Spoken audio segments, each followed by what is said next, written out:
12ஆம் வகுப்பு முடிச்சிருக்கக்கூடிய மாணவர்களுக்கு ஃபியூச்சர்னால இன்ஜினியரிங், மெடிக்கல், ஐடி ஜாப் இவைகள் தான் இருக்கின்றது என்ற ஒரு எண்ணம் இருந்து கொண்டே இருக்கின்றது. ஆனா ஒரே நேரத்துல engineering degree, officer job, uniform life, 18 lakhs salary, நாட்டுக்கு சேவை செய்யக்கூடிய ஒரு பெருமை, இவை எல்லாமே ஒரே கோர்ஸ்ல உங்களுக்கு கிடைப்பதற்கான வாய்ப்பு இருக்கின்றது. அந்த வாய்ப்பு தான் Indian army technical entry scheme. இந்த ஸ்கீமின் மூலமாக ஜேஇ மெயின் தேர்வை எழுதிய மாணவர்களுக்கு நேரடியாக ஆர்மி ஆபீசர் ஆவதற்கான ஒரு வாய்ப்பு என்பதும் இருக்கின்றது. இந்த வீடியோ உங்களுடைய வாழ்க்கையை மாற்றக்கூடிய ஒரு கோல்டன் ஆப்பர்ச்சுனிட்டி. இந்த டெக்னிக்கல் என்ட்ரி ஸ்கீம் இது இந்தியன் ஆர்மி வழங்கக்கூடிய ஒரு special entry scheme. 12th physics, chemistry, maths படித்த மாணவர்கள் ஜேஇ மெயின் மார்க் அடிப்படையில் இன்ஜினியரிங் டிகிரி பெறுவார்கள், மிலிட்டரி ட்ரைனிங் பெறுவார்கள். அதனோடு ட்ரைனிங் முடிந்தவுடன் லெப்டினன்ட் ரேங்க் ஆபீசராக பணி வாய்ப்பு பெறுவார்கள். பல மாணவர்களுக்கு இந்த வாய்ப்பு தெரியாததால் இந்த வாய்ப்பை தவறவிட்டுக் கொண்டிருக்கின்றார்கள். இதற்கு யாரெல்லாம் விண்ணப்பிக்கலாம் அப்படின்னு பாத்தீங்கன்னா 12th பிசிக்ஸ், கெமிஸ்ட்ரி, மேக்ஸ் படித்திருக்க வேண்டும். அதனோடு பிசிஎம்ல அக்ரிகேட்டாக மினிமம் 60% மதிப்பெண்களோடு தேர்ச்சி பெற்றிருக்க வேண்டும். மேலும் ஜேஇ மெயின் 2026 தேர்வினை எழுதியிருக்க வேண்டும். அதனோடு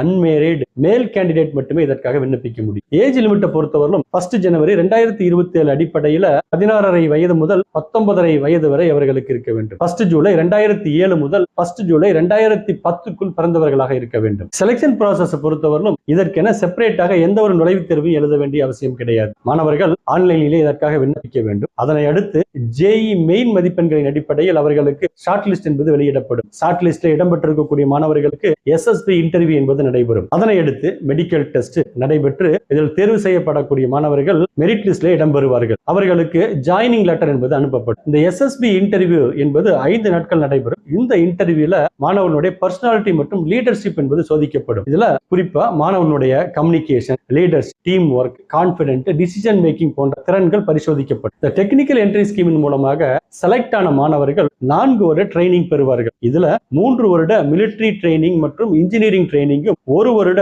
இந்தியன் மிலிட்டரி அகாடமி டேராடூன்ல ட்ரைனிங்கும் வழங்கப்படும். முடிவில் இன்ஜினியரிங் டிகிரி மாணவர்களுக்கு கிடைக்கப்பெறும். அதனை அடுத்து அவர்களுக்கு லெப்டினன்ட் ரேங்க் பதவியும் கிடைக்கும். சேலரியை பொறுத்தவரையிலும் அடிப்படை சம்பளம் 56,100 முதல் 1,70,000 வரை சம்பளம் கிடைப்பதற்கான வாய்ப்பு இருக்கின்றது. வருடத்திற்கு 17 முதல் 18 லட்சம் வரை சம்பளம் கிடைப்பதற்கான வாய்ப்பு இருக்கின்றது. சம்பளத்தோடு free medical, uniform allowance, risk allowance, travel benefits, அதனோடு ரெஸ்பெக்ட்ஃபுல் கவர்மெண்ட் ஆபீசர்ஸ் லைஃப் என்பது கிடைக்க இருக்கின்றது. இந்த ஆர்மி ஆபீசர் ஆவதற்கு பிசிக்கல் ஃபிட்னஸ் என்பது மிக மிக முக்கியம். இந்த வருடத்திற்கான நோட்டிபிகேஷன் வெளிவந்து விண்ணப்பிப்பதற்கான இறுதி நாள் 12 ஜூன் 2026. இதற்காக விண்ணப்பிக்க வேண்டிய மாணவர்கள் அப்ளை செய்வதற்கான அபிஷியல் லிங்க் டிஸ்கிரிப்ஷனில் தரப்பட்டிருக்கிறது. அதை பார்த்து பயனடைந்து கொள்ளுங்கள். எனவே மாணவர்களே, இன்ஜினியரிங் டிகிரி வாங்கி சாதாரண ஜாப் போவது மட்டும்தான் வாழ்க்கை கிடையாது. யூனிஃபார்ம் போட்டு நாட்டை பாதுகாக்கும் ஆபீசர் வாழ்க்கை என்பது ஒரு பெருமை மிக்க, ஒரு மரியாதை கொடுக்கக்கூடிய ஒன்று, ஒரு ஐடென்டிட்டி கொடுக்கக்கூடிய ஒன்று.